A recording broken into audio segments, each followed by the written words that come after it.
the first year I did Escape from Alcatraz. I finished, and Miranda Carfrey did the race. I think she got third that year. But Tim was at it. He was like, "Oh, what's up, Max?" I was like, "Yo, what's up, Tim?" Didn't even know you knew my name. And I was just like, "Man, like, I mean, the sport is just so brutal." Like, and he was like, "Max, I gotta tell you, like, my first pro race, right? I was laughed by like Macca and all these guys." And I thought the same thing. But what I realized about this sport, it is a truly longevity sport, right? It isn't about getting in the sport and going pro and winning right away. It's about, are you still going to be pro 8 years from now and still putting in the work? Because that's when it pays off, right? That is professional triathlete Max Fennell this week on the Do It For Yourself podcast.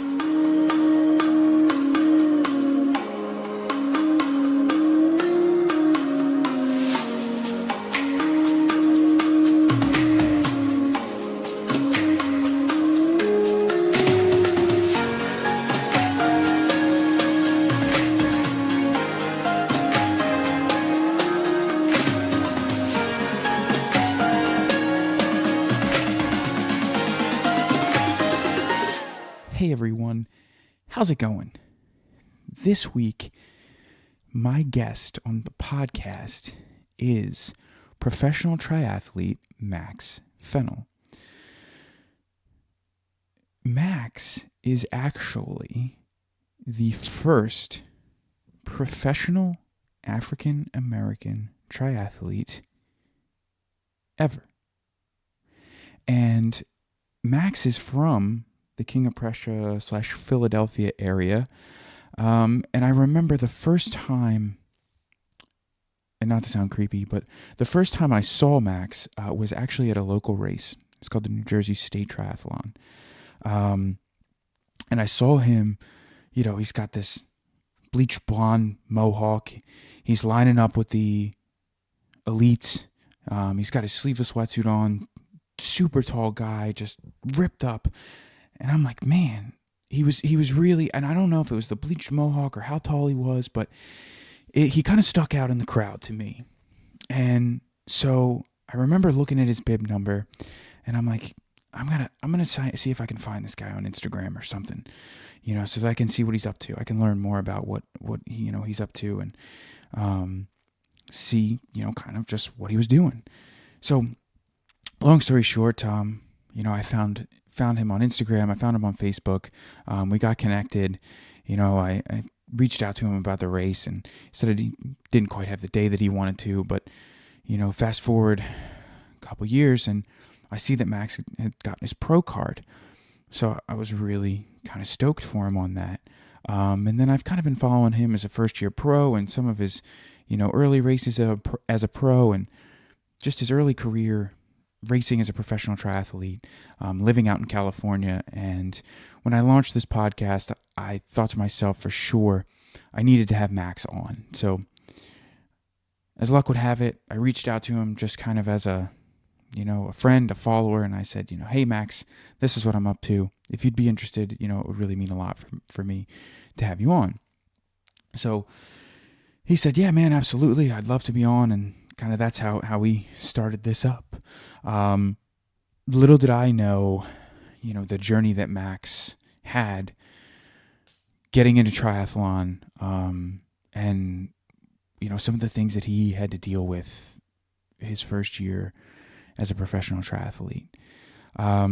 Max was always an athletic guy. He was always into running, and he was always into sports. And he kind of found triathlon accidentally after he had an injury from playing a pickup soccer game, and he was working at a coffee shop, and somebody came in and said, hey, why don't you give this triathlon thing a try? And he thought, yeah, let me just go for it. And at the time, he did the Philadelphia Triathlon, which was a huge race here in the city of Philadelphia, and he did very well at that race for his first one ever. And Max was eventually bit by the proverbial triathlon bug, and it was all, I guess, downhill from there, no pun intended.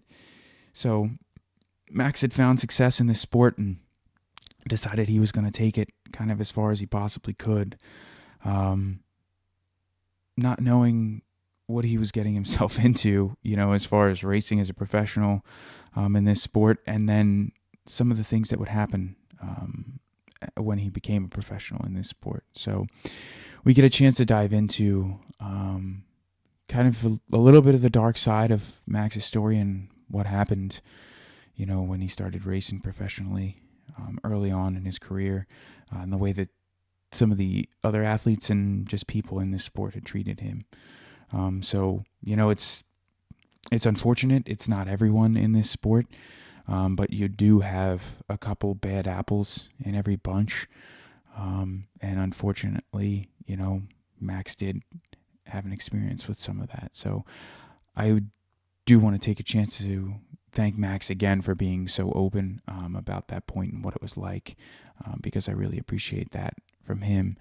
And on the flip side of that, we do get to talk about some of the very exciting things that he has going on this year, to kind of inspire some kids that may look or feel just like him. So that's really, really awesome.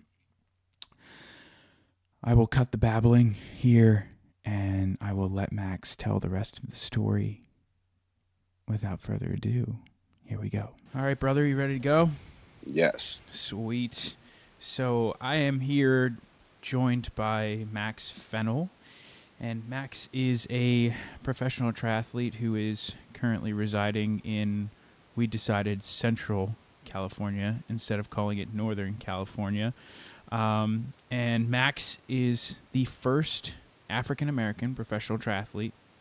He was born and raised in the Philadelphia area, kind of from the King of Prussia area before you moved out to California, right? Mm-hmm. And then, nowadays he is an entrepreneur. He owns his own apparel company. He's involved with a coffee company. Living on the West Coast, coffee, lots of sunshine. Like, what? I don't know if there's anything that could be much better than that, man. Yeah. I think that's considered a good life, right? Yeah, absolutely. And it's funny because we were chatting beforehand, so I didn't realize that you weren't always a coffee lover, but you have been involved with coffee for quite some time in your life. You were working at a coffee shop when you did your first triathlon. Yes, that is correct. My first triathlon was the Philadelphia Triathlon, and I did my first triathlon in June, and I was working at Milk Boy Coffee in Ardmore, Pennsylvania. So take me through kind of how that happened.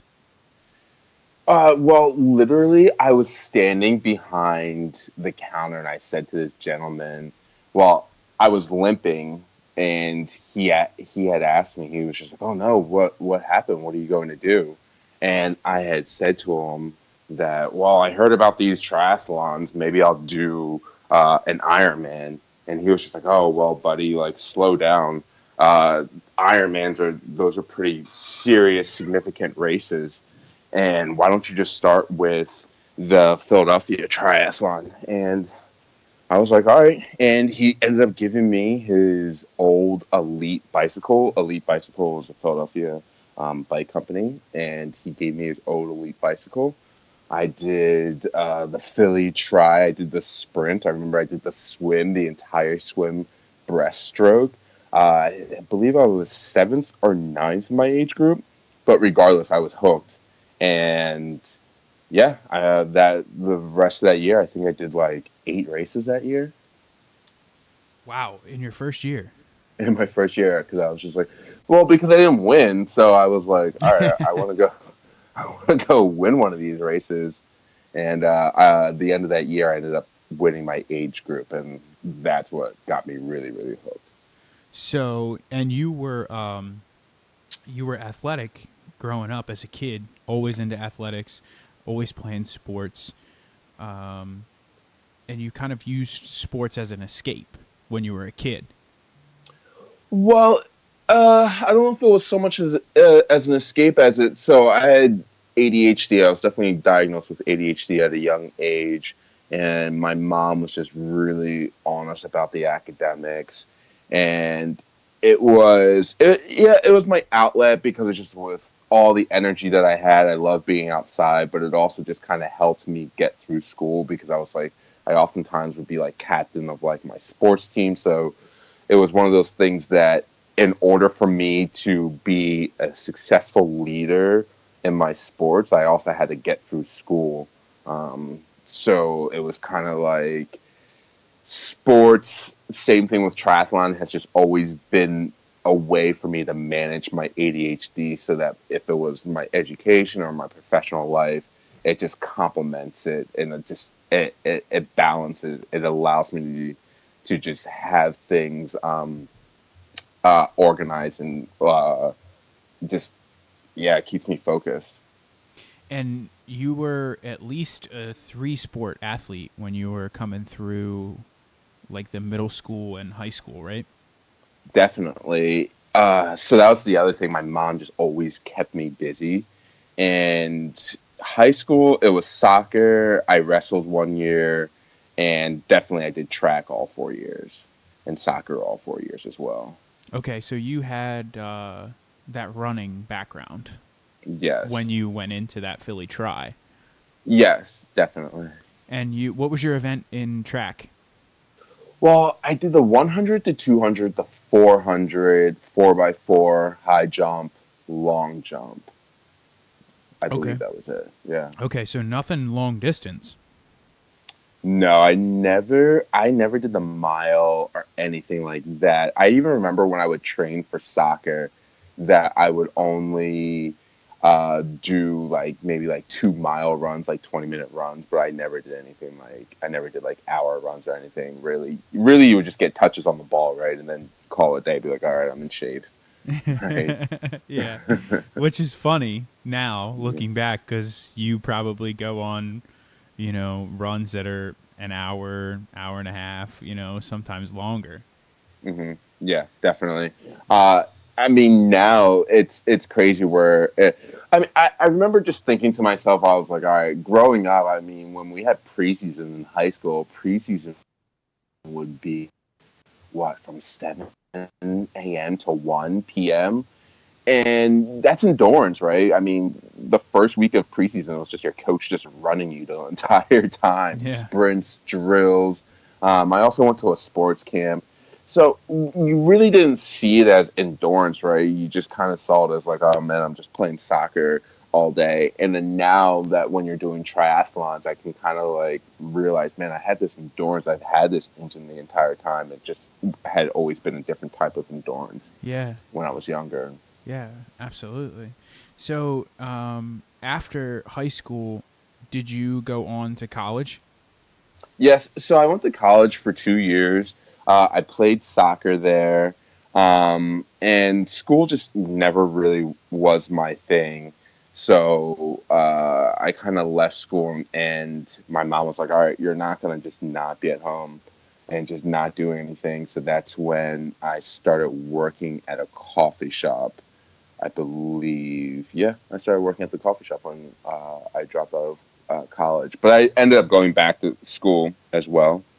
Um, so yeah, So you were working at the coffee shop. You played soccer still in college, and then you ended up going to try out for the Philly Union. yes. And So I, yep. that was, I would have to imagine, was that in like the early days of the Philly Union? Forgive me and my ignorance on the soccer world, but I don't know much about it. But it seems like to me that the Philly Union hasn't been around for the last like 20 years. I feel like it's only been around for the last like maybe 10. So was that in the early days of the Philly Union? It was right before the Philly Union started. It was their early tryouts. So what I was trying to do is I was just going to go do. It was like their C team. I was going to go try out for their C team, and I was playing at the time. It was Rocket Sports. I think it's called like United Sports now. It's wherever the union practices. And I was playing a pickup game there, and a goalkeeper just came out, swiped my leg, and I just remember like my body went one way, my knee went the other. Um, but yeah, I was trying to find my way onto the Philadelphia Union. Okay. And so was that at United Sports, like in Downingtown? There's the one in King of Prussia, Oh, okay. the Okay. old Rocket. I know it is Rocket Sports. I can't. I think it's the United Trading Centers now. I think it's the other one, Okay. right off Okay. of 202, right? Okay. Because there's a United Sports over in Downingtown, and that's Yep. where when I played Yep. lacrosse, that's where we Yeah. played Yeah. fall and winter ball. Yep. And I would play there too Okay. as Yeah. well. Yeah. Yeah. Yeah. Yeah. That place is. Oh my God. I mean, it's been a couple years since I've been there, but it's it's not even what it used to be at all. It's like Is all it? these amazing turf fields now. None of Oh, that old sure. grass and. Yeah, yeah. Because I played for FC Delco, and I remember we had a college showcase there once. So I'm not Okay. surprised. Okay. Yeah. Yeah. Yeah. Yeah. Yeah. So when you and how bad was your? It was your MCL, right? And My MCL. how bad was that? Was it completely torn? Did you have to have Mm, mm, surgery or? no, it was a grade one because at that time. Oh, so I was working at the coffee shop. I also believe I was working at the gym. I'm trying to think. Man, so long ago. But either way, what it was before this injury, I was doing like squats, single leg squats, and that really helped minimize it. And I remember I just wore a brace. I rehabbed myself because I was studying exercise science at the time. Um, and I rehabbed myself, and I also knew that just by bike riding, cycling, that would strengthen my knee back. So it was probably a grade one, maybe a grade two. But I came back fairly strong. It took 2 years for it to really just feel solid strong. Um, but yeah. So you never like I mean obviously it wasn't like super bad. They didn't have to cart you off of the field or anything, but you never went and got it like checked out or anything? Oh no! I got it checked out. I got MRI. Like they confirmed it, but I didn't go to rehab because when I went to rehab, they were just like, "All right, wall sits," and I'm like, "No, man! Like I'm not trying to do wall sits. I know what I have to do." But yeah, I had a doctor, I had a orthopod take a look at it. Okay. All right. So Yeah. and that takes us back to the coffee shop. So you had your knee was a little messed up. You were working at the coffee shop. This guy gives you the bike, and you go and you do this first triathlon. Um, when you did that first try, and when you were at the coffee shop and you had this injury, did you know that you would never play soccer again? No, I literally I was just kind of like, maybe like my whole thing was do the triathlon and then go. But the whole point of doing the triathlon was to prove to myself that I was injury free, like I was healthy again. And I remember that when I finished the Philly try, Brian calls me up. He's like, "How'd you do?" I was like, "What do you mean how I did? I finished the race." Like I finished the thing. He's like, "No, but what place?" I was like, "I don't know, man. Like I don't care." Like I Yeah. literally I really didn't care. I was just so happy that I did the thing. And I was like, "All right, I'm gonna go back and now go back to tryouts like I'm healthy again." And he's like, "No, you really got to go see how you did." And it wasn't until I saw the results and I saw that I did well, and then everyone's like, "Hey, man, that's like you did well, like that's legit." That I was like, oh man, like maybe I need to see what's up with this, up with this sport. Yeah, and I mean, I don't know what the numbers look like now, but back when that was the Philadelphia Triathlon, Yep. they had, I mean, a massive pro field used to come here, like Cam Dye, Andy Yeah. Potts. Like, I mean, Huge. it used to be a huge, huge So race. many people. So many people on the sidelines. The smell in the air. It was just like the race was sold out. I remember seeing what you see people walking with balloons, their bucket. It was different. It was definitely different than what it has been. recently. Yeah, So, yeah. but yeah, it was a huge race. Because So I mean, in that course, don't like in terms of racing. If you're thinking about race courses, like that's the definition of a race course because it's rolling hills. You go past a museum. It's a closed course, right? It's shaded. It's very like video game esque, and then it's just a death of a run because that run's just right in the sun and you've yeah, been riding in the shade the whole time and you don't really know how hot it is. But in terms of just race courses, that's got to be like if layout's probably one of the ideal, like most enjoyable race courses you can do out there and you've done a number of races before, so all I over the mean, world. yeah, Yeah. I would. That's don't take that lightly coming from Max. I mean, if he's given daps to that course, then it's definitely worth checking out. Unfortunately Yes. for me, it always falls on a weekend that I am out of town in South Carolina, so I have yet to do the Philly Try. Oh man. Yeah, Yeah, you gotta yeah, yeah, go. You yeah. gotta go. So when you decided to get into triathlon, you had already had a taste from your soccer career what it was like to compete at a high level. Would you Hmm. agree? Yes, definitely. So when you do this first race and you do well in the first race, um, you don't automatically go to okay, I'm going to go pro in this sport. Like take me through what that progression looked like from Philly Try, you were just out to finish the thing, to professional triathlete. I would say also, so the progression was interesting because what it is the soccer teams that I grew up playing on were always just, the best of the best, like we always won. So growing up, I experienced a lot of winning. If it was from track and field or whatever sport I was doing, right? I was just used to winning. And with triathlon, I was bringing that mentality, that dominant mentality of just like, oh, we just step on the field, we do work, and we just win. Excellence is all we know. But triathlon is different, right? It's a long process. I didn't grow up as a swimmer, so my mentality has always been there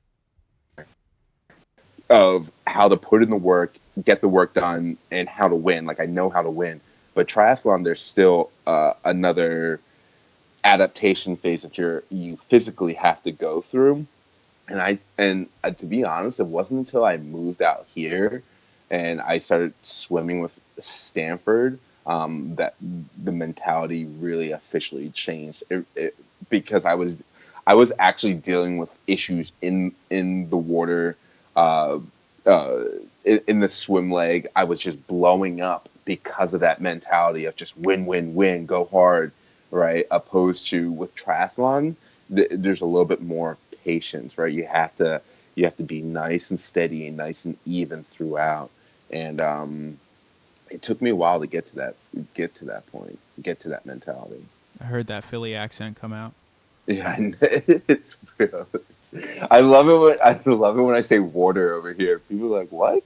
I actually, I gave a talk the other day in Santa Cruz, and I was telling someone asked me what my favorite one of my favorite foods is during the summertime, and I was like, water ice, and they are like, "What's water ice?" I'm like, "You guys don't know what water ice is?" I'm like, "You guys are nuts." Yeah, no, it's definitely a Philly thing for sure. Yeah, yeah. And just as a side note, uh, back in the early days of Snapchat, you would post pictures Hmm. on your story Yeah. every morning from the Stanford pool, and I Oh. was I was like, oh my god, I would literally kill to swim there. Like I would kill to swim there. It looks I, amazing. it is world class. And then the best thing about swimming in the mornings is because like Katie Ledecky and like Simone and them like they come in right after Masters, so it's literally like So for us, like we're in the one pool, the women go into the other pool, and then the men kick us out of our pool. But you'll just be in the middle of a set, just like a hard set, and then like you just see Katie Ledecky coming out to the pool, and all the women, like Stanford women's team that are just bosses, right? Because they just know how to win, and it's just in the air, and they walk with just such confidence that you're just dying in the middle of your set, and then the notch just comes up, and everyone's like, "Oh my gosh, she's here!" And then, the intensity you thought it was high, it always gets picked up another level when these ladies come out onto the pool deck, and that really helps when you're going through. There was a period of time where my coach, and I'm sure it'll be coming up again, where I have like 8,000 meter days, so it's like I swim Masters 5:30, and then you swim Masters 12, the 12 and the 1, and just when you're just going through that period of time where you don't want to get out of bed, and you know that you're going to swim in an environment where not only am I swimming with easily like 100 people, or maybe like 50, 60, 70 people, and then knowing that these icons are also going to be there coming in afterwards, it just kind of helps you get through the day, get through the swim session. Yeah, But I would imagine it, so. right, and then it also helps like that pool, like the noon session, when you're just having a really crappy day, but you also want to be out in the direct sun.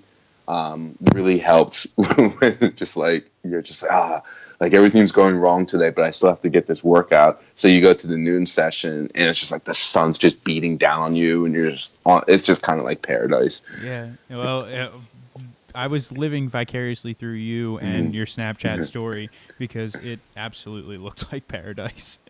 I still post those on Instagram. I'm not so much on Snapchat anymore, but Yeah, I that's been happening to a lot of people. yeah. So, and now when you moved out to California, and I read this, but it could be wrong, so please correct me if it is wrong, but when you signed on with your coach, who I don't know if he is still your coach now, but No, he's not. when you signed on with your coach, he said, yes, I will be your coach, but you need to move to California.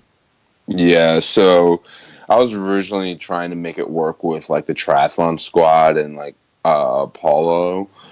And that just really wasn't my vibe, right? Because I still have that soccer player mentality. I'm very still much a team player, but I just realized that I was just looking for something different, and I know this NASA flight doctor out here. She's amazing, Yvonne Cagle. And she had invited me to come check out. She had a whole bunch of people in her office, and she for some reason she told me just to come by, come hang out at NASA. And, right? She's like, "Hey, come hang out at NASA."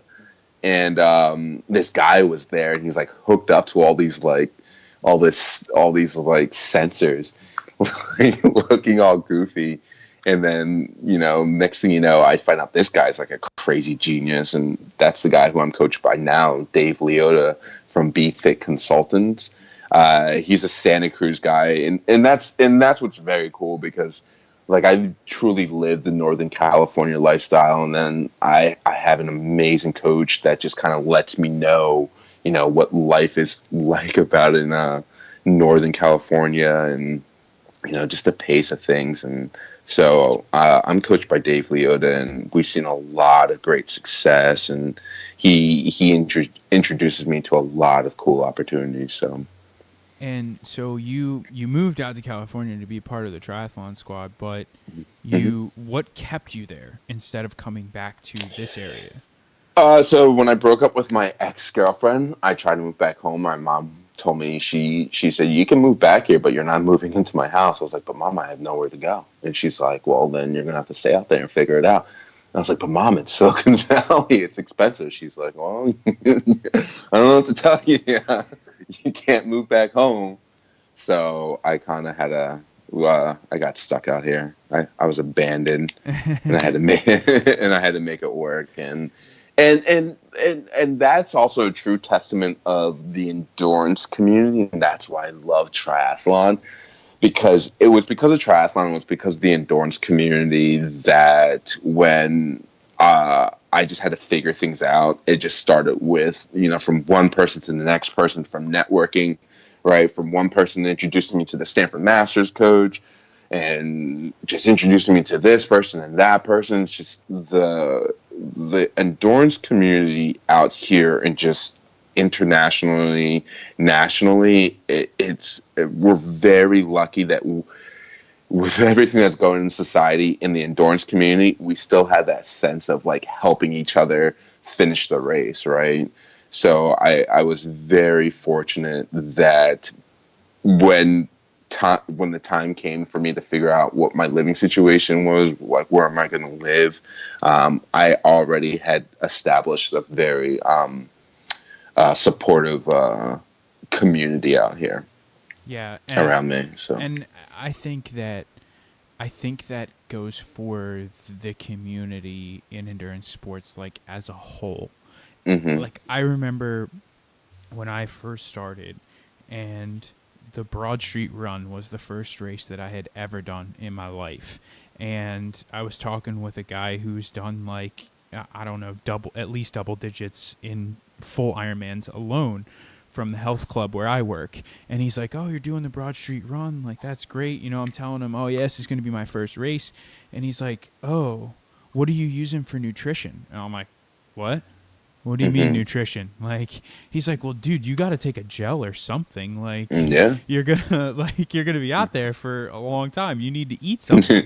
So he's like, "Oh, hold on." So he's like digging through his bag on the pool deck, and he's like, "Here, you're doing a long run tomorrow. Take this like 45 minutes into your long run and see how you hmm feel."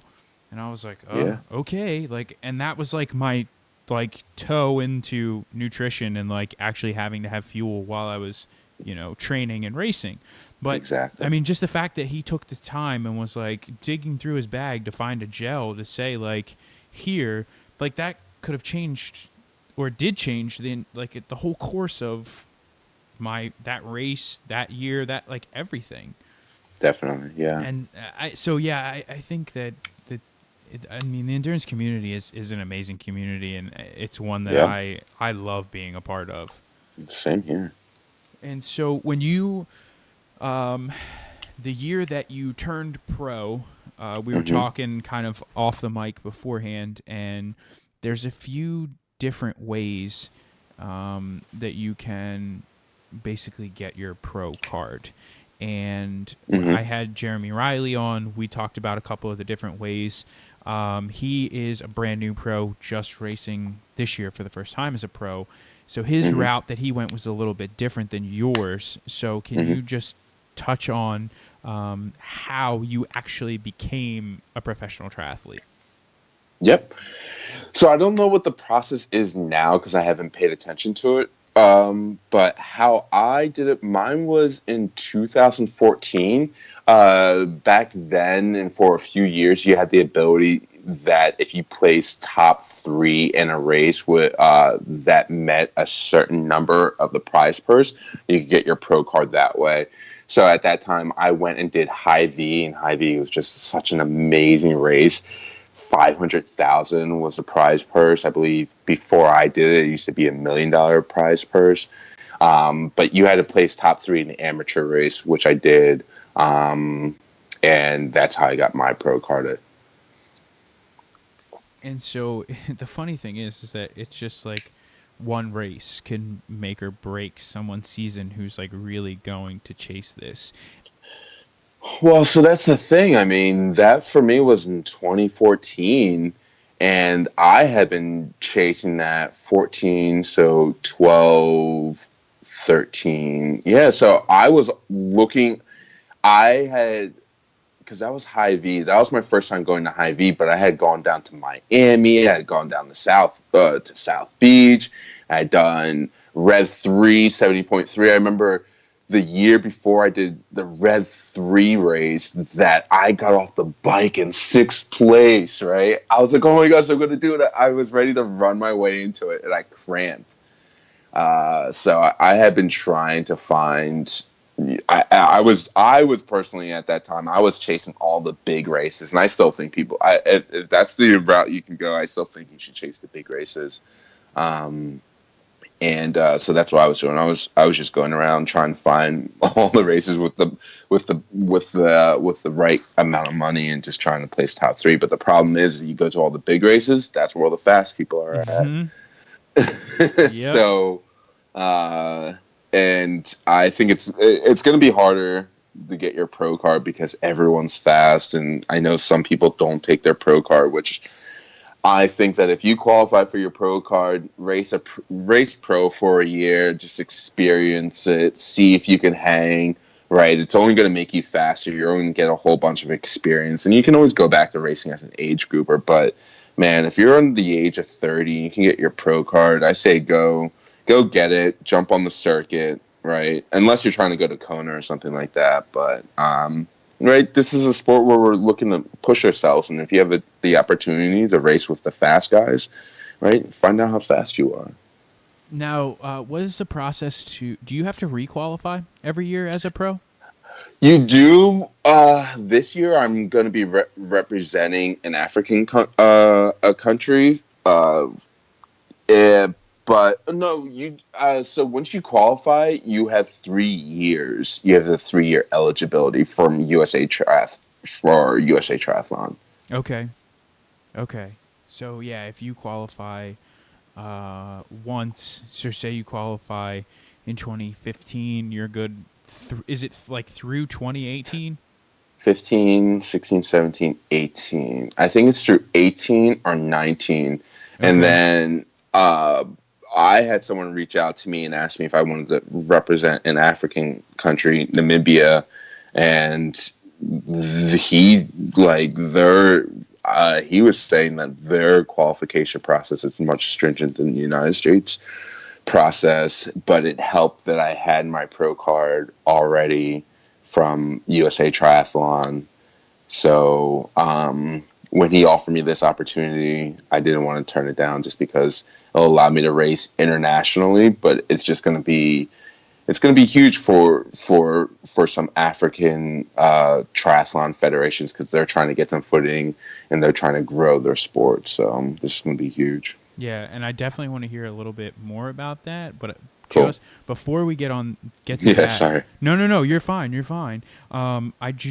was one thing that I wanted to ask you, and that was about your first year as a pro, because your first year as a pro, this isn't, and I mean, I think I said this when I was talking with Jeremy, and there's another, Justin Mendoza. He's racing as an age grouper. He's trying to get his pro card, and I'm sure we touched on it there. But this isn't your traditional sport like football or baseball or, any of the other big main sports, especially in the States. So it's not like you qualify as a pro and then you sign this big ass contract and you get there's no check. Money. Right. Zero money. You're not going to make any money. Talk to me about some of your struggles that as a first year pro. Well, I mean, I had all the struggles, right? I went broke. I think I moved down to Florida at one point. Right? I had to have some people bail me out for that. I did it all. I went all in, and I still consider myself all in. And you kind of got to do that, right? You kind of got to go broke for your dream, or it's not your dream, right? You really got to live it. And as well, it's also kind of a rite of passage, and that's the benefit of having my coach Dave be able to tell me what it was like for the California boys out here. And he's just always telling me stories about how so-and-so used to live in their van and like repatch old tubes. They would repatch the same tube like 5 times. Right. And I've been there where like you're borrowing so many people's stuff and the GoFundMes to get to a race and stuff like that. I wouldn't suggest doing that now just because in this day and age with social media, you can find a way to bring value to sponsors before you can go all in. And then also if you have the financial means, then fine. I personally this had this has always been primarily like I've been on my own, right? Of having to figure out how to pay for everything. And it was tough, right? It was very frustrating. I always got it handed to me, right? Because my swimming abilities weren't right where they are now at the time, as well as the mental confidence. But I would say that the reason that I'm also where I am now is because I went all in 3 or 4 years ago, whatever it was. And that is also a benefit to you as an athlete if you're playing the long term. And it was actually Tim O'Donnell that said that to me at the first year I did Escape from Alcatraz. I finished, and Miranda Carfrey did the race. I think she got third that year. But Tim was at it. He was like, "Oh, what's up, Max?" I was like, "Yo, what's up, Tim?" Didn't even know you knew my name. And I was just like, man, the sport is just so brutal. And he was like, "Max, I gotta tell you, like, my first pro race, right? I was laughed by like Macca and all these guys." And I thought the same thing. But what I realized about this sport, it is a truly longevity sport, right? It isn't about getting in the sport and going pro and winning right away. It's about, are you still going to be pro 8 years from now and still putting in the work? Because that's when it pays off, right? So I was very fortunate of, getting wise words like that. But I would suggest maybe going a little bit different route, choosing the right pro races to do. And the other thing was, when I turned pro, I had a lot of opportunities, right? I did Escape from Alcatraz maybe when I probably shouldn't have. But I was also, hey, if someone was going to give me the opportunity, I wasn't going to say no, and I was going to be very, very grateful for it. So I did that. Miami and Escape from Alcatraz, those races, I got it handed to me, but I enjoyed it. And I was grateful for the free trip to San Francisco. Well, it wasn't free, but you know how it is, like, when you have your obligations. But I was very, and that's the other thing a lot of people don't realize, and I'm just going to throw it in there. These race organizers are doing all they can for the pros, and that's why it's so important for the pros to reciprocate that. But I've personally been very fortunate that all these race directors personally have always made sure that I have had the opportunity to at least compete and show up, right? And they've always just done Delmo, USA Productions, Escape from Alcatraz, IMG, and those folks. I've just been very, very fortunate that these race organizations, Premier Management, I believe that's what they're called, Premier Event Management Group, that's what they're called. I've just been very fortunate that whenever I've been like, hey guys, I really want to do your race, that they've always found a way to make it happen. So that's awesome. Yeah. So there was two things there that you said that I wanted to jump into. The first I'll touch on because we've already talked about it a little bit, but it's social media. And when you first got your pro card, I think that was probably around the early days of the Instagram. Yep. I don't know if even Snapchat probably wasn't around yet. No, I don't think so. So it's probably just about, maybe some Facebook, and you could have a liked page on Facebook, that you could use for business. But how has the Instagram like really transformed your relationship with some of these companies, and has it helped facilitate and grow new relationships too? Oh, that's an interesting question. Social media is interesting right now. So I know a lot about social media. I do a lot of growth marketing. I know a lot about marketing. Social media has definitely changed from where it was then to where it is now. I definitely think it has allowed me to leverage my brand as well as grow it. It wasn't like that then. And that's the thing, right? If you can tell the right story, that's where the value is going to come to sponsors. Has it brought me any new opportunities? Sometimes, yeah, it does. Um, but I primarily, because I have a few different social media things going on, but my main Instagram is I'm just trying to use that as an opportunity to just give people an insight, as well as so that whoever comes after me that looks like me, that doesn't have the same type of resources, can see the recipe or see the route and can see how it was done. And that's why I personally like to document my social media that way, opposed to kind of using it to sell or anything like that. It's more so like it's journaling, right? It's digital journaling is how I kind of see it. And I mean, so I got to ask because you've mentioned the word 3 times at least already. Mhm. You follow Gary Vee? Have I did. I don't right now just because Gary Vee is, I think he knows this. He's the kind of person where you come in, get your dose, and then get out. So I've had my dose.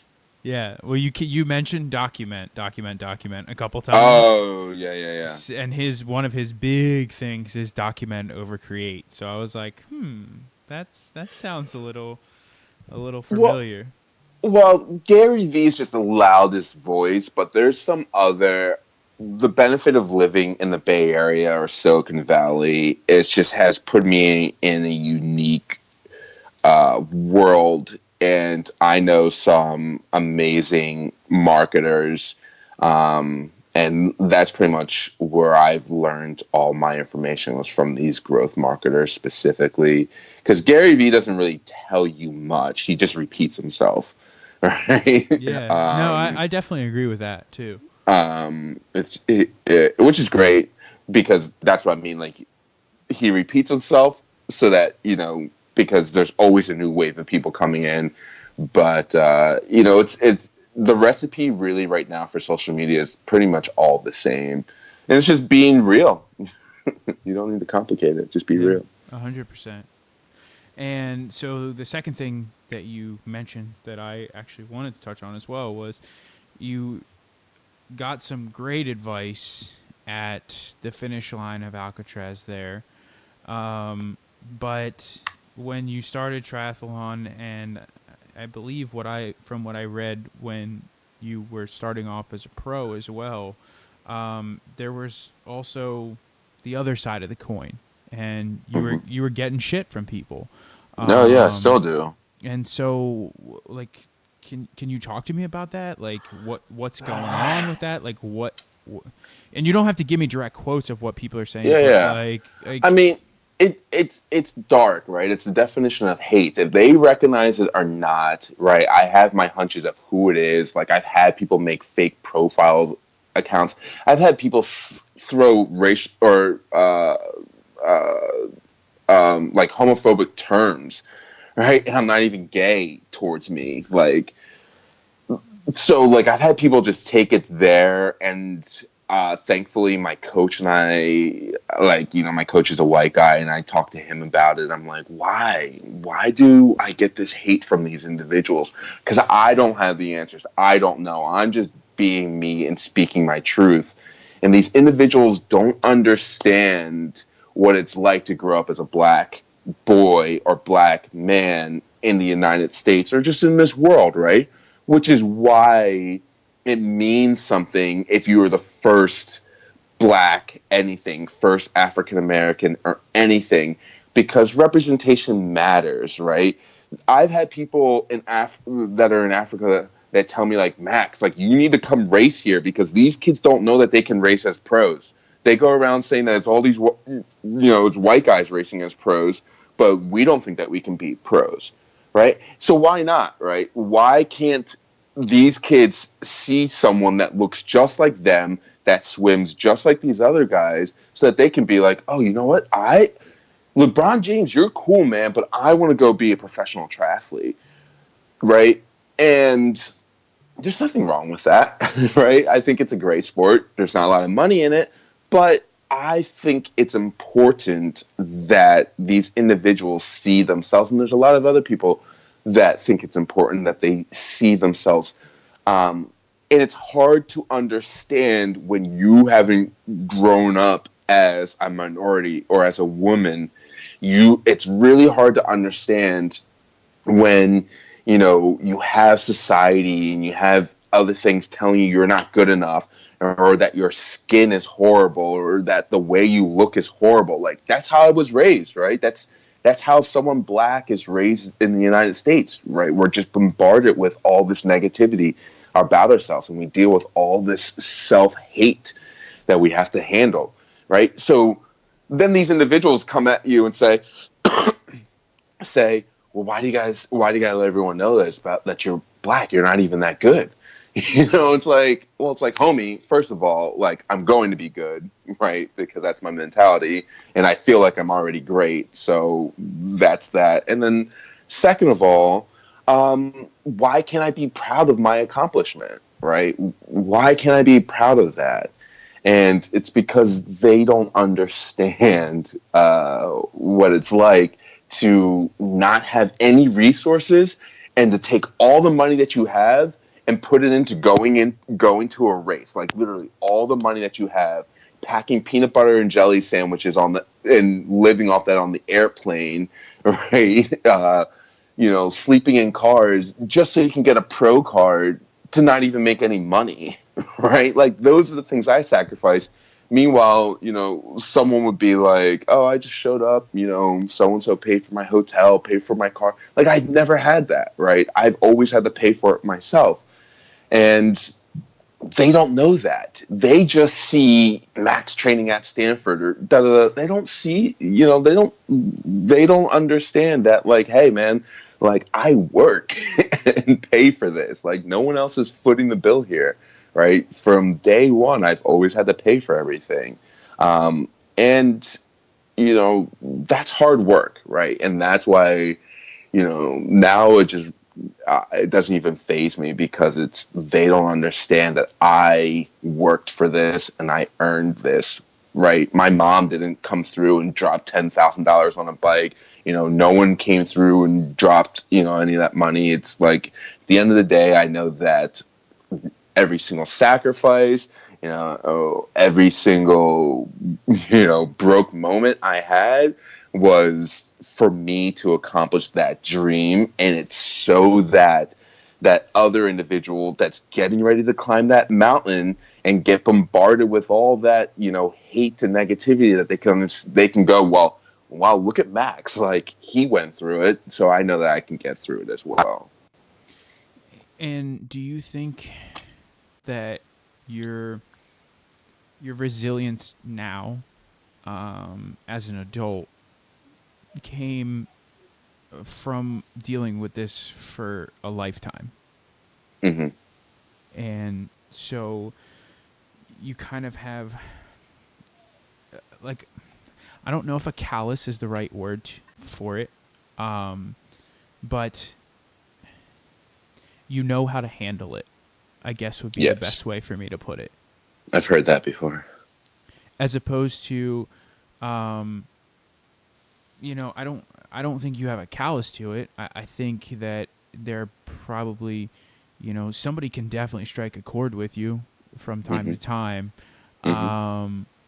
But you know how to handle it now. And I think that comes from, unfortunately, a lifetime of handling it. Yeah. So let's transition now. Mm-hmm. That was a little heavy, but I do really appreciate you sharing that. Of course. Thank you for asking. So let's flip it and talk about what you're doing now for this new opportunity. I know you touched on it earlier, but so you're using this now for the good and as a benefit. Yeah, I guess you could say it as a benefit. I mean, It's about being a role model. I'm not sure if I'm really seeing the effects of being a role model, but the universe is definitely telling me to keep going on this path for sure.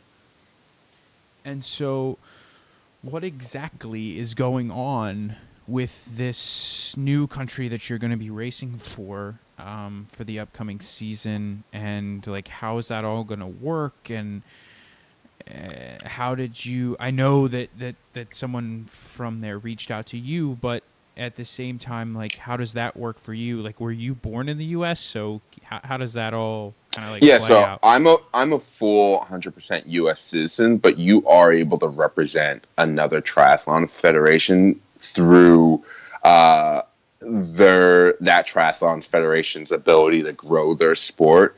Um, so that's how I'm able to represent them, but I couldn't represent them in the Olympics because I'm not a natural born citizen.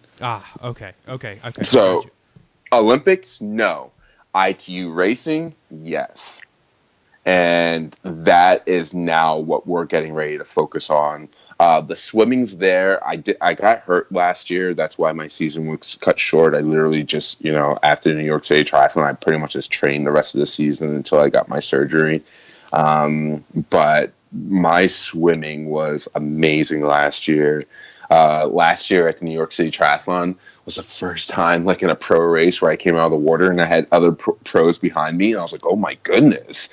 Right? And I wasn't Yeah. down from that. Like I wasn't down from. I think I was like a minute back from the lead pack, and I was like, "Wow!" Like we're actually doing this thing.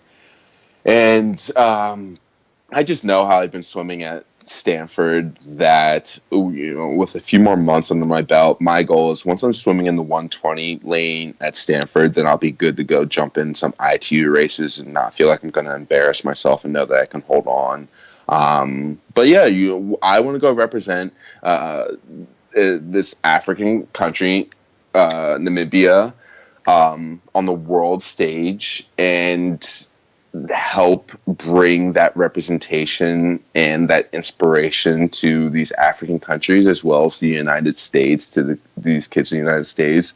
And that would be huge to race in a World Cup, ITU, in an ITU race, and just prove to everyone that we belong there and that we can do this. And so, two things that I would like for you to clarify. One, swimming in the 120 lane at Stanford. Meters. Yeah. Meters So, too. so it's a meter pool, Mm-hmm. and that is 120. Please explain what exactly that means. 120 per 100, meaning when we have, so there's this, we have like test sets and we'll just do a test set straight for the month. And meaning when we have a test set of 2100s on the 120 on the plus or minus, so on the zero, meaning you have to come in pretty much on the 110 for meters if you want to be leaving comfortably on the 120. So 100, so a minute and 20 seconds per 100 meters, not yards, meters. And that means that you come in, rest, and then go for the next one. All in a On minute and 20 seconds. all in a minute or 20 seconds. So some of these people, obviously, it's like, that's where the people from varsity, former varsity, the Olympians, right, the former D1, just all American studs are in this lane. And like these people swim, like coming in 109, 105, 1 minute. Like these people fly. All right. So For 20 for 21. consecutive 100s. Yeah. I Sometimes we get a rest, sometimes we break it up, but generally when it's like, no, it's test set time, it's like 2100s, maybe you'll get like an easy 100 in there, or not an easy, maybe you'll get one on the, like with on the plus 30, or you'll get like a minute's rest in between, but still, I mean, that's 2K, which is hard swimming. so just And in the morning too. yeah. Oh, 5:30 in the morning. just out of curiosity, what lane are you in right now? I'm in the 125 lane. So 5 seconds. Oh, I had my test set this evening, which was a Mm, 1,000-yard time trial. yeah. Um, I won't give you the times or anything, but I'll just let you know that I wouldn't be swimming in your lane. But in my defense, and in your, I don't even know what word I would want to use for it. You have been swimming 5 or 6 days a week, like consistently since you had started swimming with Stanford, right? Well, sort of. I mean, I have a, I have my coach that has, right, like I have a training program, so Right, it's right, right. not, Yeah. it's not always, right. So it's just whatever the training block is. But I'm at Stanford every, like, consistently, like probably like 4 or 5 times. Yeah, regardless. I live right next to Stanford, so Yeah, yeah, yeah, yeah. you But know. you're putting in some very, very consistent focus time in the pool as well. Yes, as well as, and so that's the whole point. That's why I'm a big fan of swimming with masters, and that's why they Stanford offer the sponsor. Stanford Masters offer the sponsor me, because that's what it takes, right? It takes you being in that environment, right? He coached him. He's like, you have to be here all the time and only here if you Mm-hmm. want to get better at swimming, right? So that's, and people give me a hard time, right? Like Yeah, oh it's yeah, legit. It's Stanford for you. So like people have no problem calling you out. Coach has no problem calling you out. Right, if you're slacking off, being lazy, just doing something that you shouldn't be doing, like someone will just find a way to let you know, like, what are you doing? Like, we mm-hmm. don't do that here, you know. Yeah. No, So I mean, that's good that you have people who are going to hold you accountable too. yeah, I mean, like the other day, I kind of wanted to get out of the pool, and this, and this guy, Jim, like we have these really cool, people, and he's like, you can't, Max, come on, you're representing a whole country now. Keep swimming. I was like, oh, you're right. Yeah. And the last thing that I wanted you to clarify is for anyone listening who is unaware of what ITU racing is Mhm. versus just a, a regular triathlon. Yeah, so ITU racing is, it allows you to have draft. There's really just drafting on the bike, and everyone's more bunched up.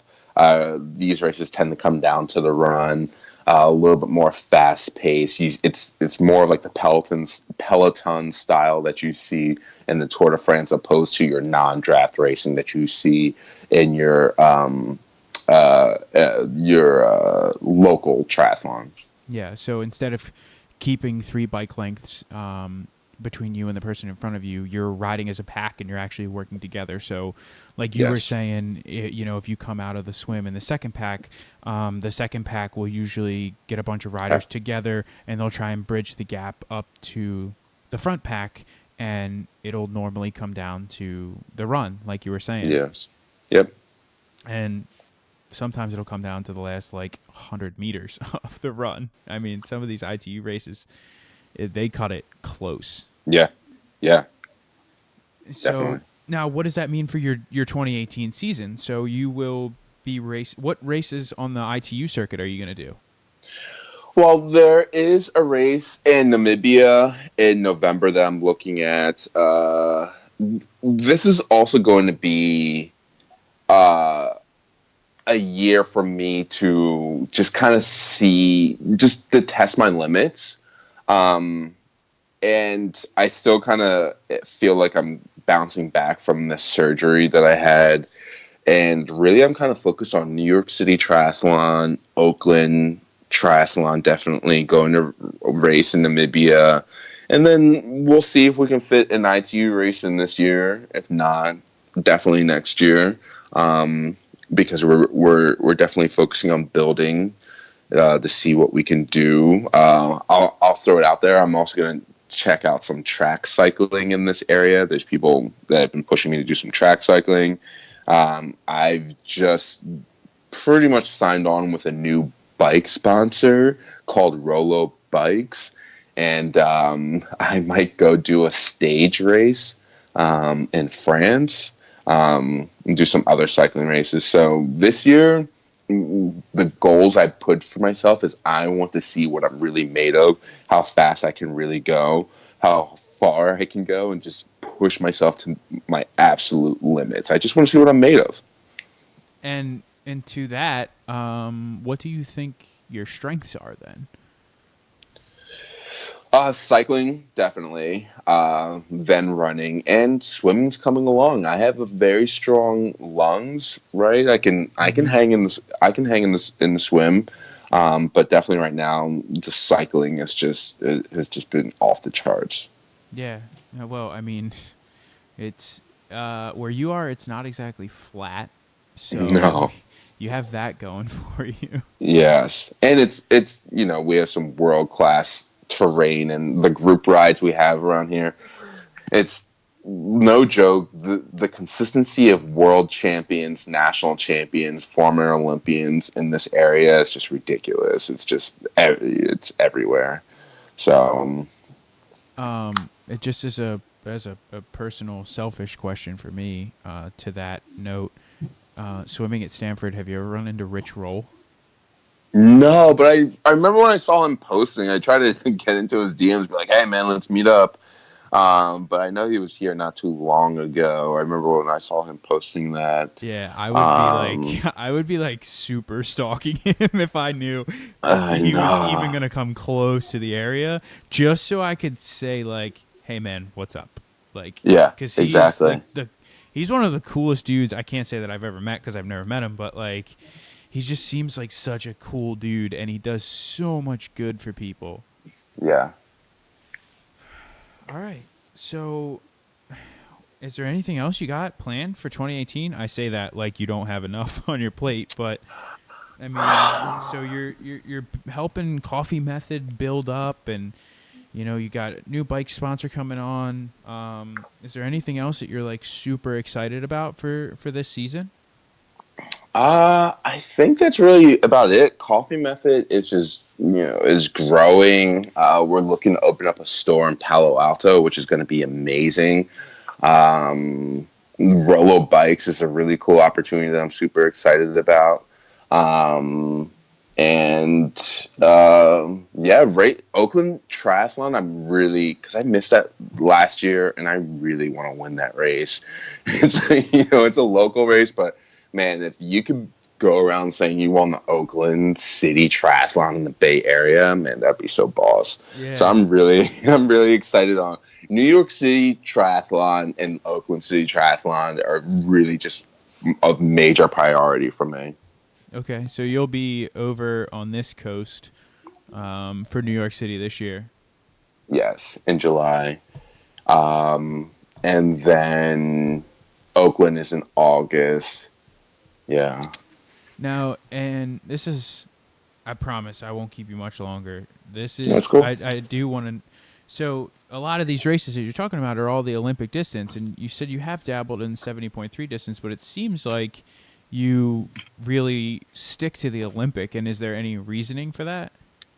Well, because my body because I'm still just such a big guy, my body's still just designed for short course racing. And it's the same thing when I do an ITU, I'm looking to do sprint distance and probably not the Olympic distance, as well as just with who I'm trying to appeal to and get into the sport.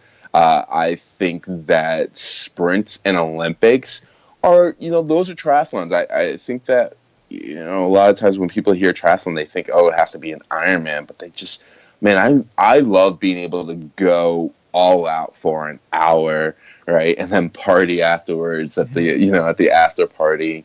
But 70.3, I have long term goals of switching, going to race, trying to make it to Kona and do all that. But just since I come from such a power based background, it's just very well possible that it's just going to take the next 5 years of me really just focusing on sprints and Olympics. Then my body will be much more adaptive for me to go and do that. But when I went to Kona 2 years ago, not last year, the year before that, um, my sponsor at the time, Levlin, flew me out there, and I went and did one of their sweat tests, and I lost 11 pounds in 2 hours. So I would die right now if I went and did an Ironman. It would just take. There's just a process my body still has to go through. So for me, if I'm 30, I want to see what happens these next 2-3 years, and then we'll be switching to the longer stuff. Because right now, cycling wise, my body's adapted to long stuff. Like I can hammer for 60, 70, 80 miles on the bike, right? But is my body going to be able to handle running after that? Mm-hmm. It'll probably shut down, right? I just burn too many calories on the bike.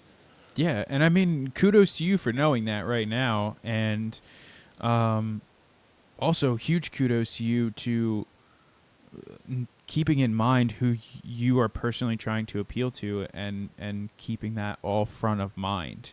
That's a very selfless approach to the sport, and so, I mean, I think that's very admirable. Yeah, thank you. I appreciate that. Last but not least, where can people find you on the socials? I think the best place you can find me is on Instagram and Facebook at Max Fennell. That's when Instagram and Facebook is where I'm most active right at this moment. I have a Twitter at Max Fennell. I'm not really on it that much. But you can find me Instagram and Facebook at Max Fennell. And so I want to hit you with one last question, and Okay. this might put you on the spot just a little bit, but given the way our conversation has gone, I think you're going to just absolutely kill it. The title of this podcast is the Do It For Yourself podcast, and the reasoning for that and kind of the message behind that is it's about people who are doing it for themselves. So, and it's not in a selfish way. That's the message that I try to convey to everyone, because there's people who do things selfishly, and then there's people who say, you know, I've always wanted to do a triathlon, but, you know, or I've always wanted to do XYZ, whatever it is. And that's not something that's selfish. So if you have, you know, someone who sends you a message, maybe it's you know, one of these young kids who's been following you for a while, and they're, hey Max, you know, I want to do X, Y, and Z, but so and so is telling me I can, or, you know, whatever the case may be, what is your message to that person? Well, I always say I actually do think you should do it for yourself, and right, I do this for myself, because in the end of the day, it's about what are your goals, right, and what is it that's going to get you out of the bed, right? And when we set those goals, that is what's allowing you to put that focus on you and allow you to do it for yourself. And it really shouldn't be for anybody else. Occasionally it is. And I mean, me saying that what I'm doing and I want to appeal to other people, I'm still being selfish, right? I'm still thinking about this from a brand standpoint, and how, right, that's what I want, right? That's how I'm doing it for myself. And it's just, recently I've been asking people this, and having people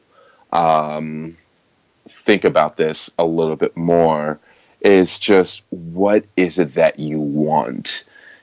Right? It's just as simple as that. What is it that you want? And do that for yourself, especially endurance sports, because it's interesting. Right? I think that by us focusing on ourselves to do better in endurance sports is what allows us to give so much of ourselves, because we suffer out there. We suffer through the training, right? We get it. We understand that when we go through those hard times of trying to get out of the bed, that you just want to make that easier for someone else. And I just think that with this sport, that when you do focus on yourself for certain things, it then allows you to give back to other people in a much interesting way, because you just don't want them to experience any bad. You want them to be able to just go out there, crank that run out, have an amazing day, and then repeat it the next day.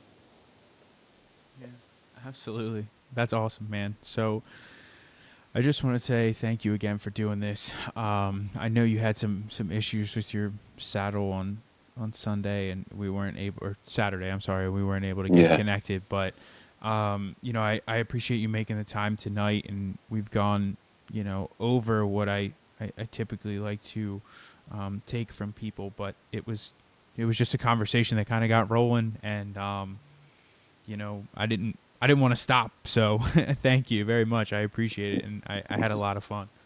Nice. Well, thank you for thinking of me, and thank you for following along. And hopefully, we can do this again soon and with an update. Dude, I would love to do that. Depending on if you come anywhere close to home when you come back for New York City Triathlon, please let me know because we could definitely sit down and do this in person. Yeah, that's usually possible because I usually try and stop by my mom. So sometimes I fly into Philly for like 2 days and then drive up to New York or something like that. So I'll definitely Okay. keep you posted. Yeah, for sure, for sure. So, all right, man. Well, I will let you get to it. I know it's probably getting close to like dinner time out where you are, so I'm Yeah. sure you're getting ready to grub. So, I will catch you later, and thank you very much. Yeah. Thank you. There you have it, my friends. That is my interview with Max Fennell, the professional triathlete. Um, what did you think? Max really opened up about some of the things that he's had to deal with in this sport, what it was like being a professional, in those early years, being broke, you know, um, being shut out by his mom, which I thought was, we both kind of laughed about that when it came up, but I mean, I guess now it's easy to look back on and laugh at something like that, but I can't imagine what it would be like. You go out to California to chase a dream and you're like, hey, I kind of made a mistake and I want to come back. And mom's like, nope, figure it out. So, I mean, I think that was good for Max. He did figure it out on his own. And there were some times that definitely weren't so easy, but he had a chance to, work things out. And he's doing very well now. So maybe it's kind of a test for him. And his mom knew that at the time. So if you could, my friends, leave a review, I would greatly appreciate that. The reviews and the downloads and all of those things help me book amazing guests like Max, who can, come on and share their story. So if you could help me out with that, I would greatly appreciate it. And I will see you next week with another episode of the Do It For Yourself podcast.